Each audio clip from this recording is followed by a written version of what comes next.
अरे भाई साहब मैं क्या करूँ?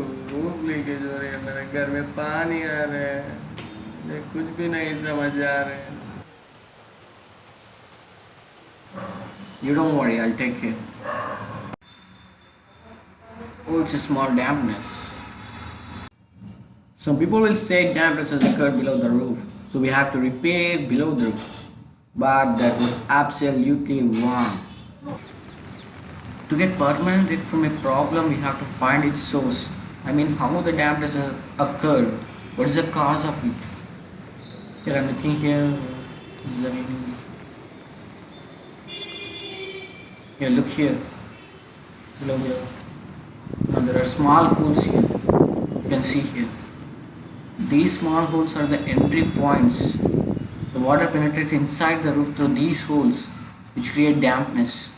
It also corrodes the steel reinforcement. We should not ignore this. Here I've taken dry mixture of cement and sand without water.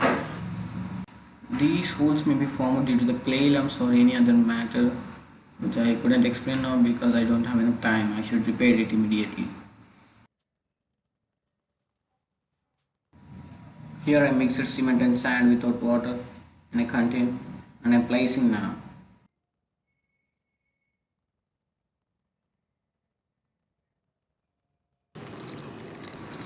Water is not required as it was raining, but pure rain is not good.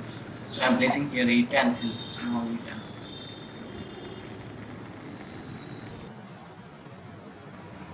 Rainwater definitely enters from below the utensil and it facilitates the process of hydration of cement.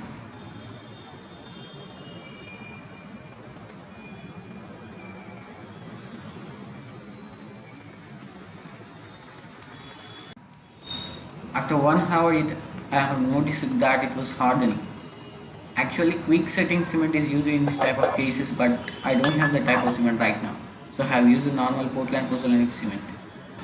I made this video to give a message that don't neglect minor things.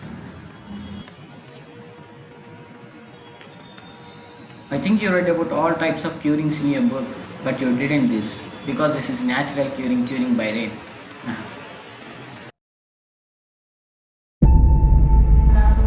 Being a civil engineer, this is my responsibility.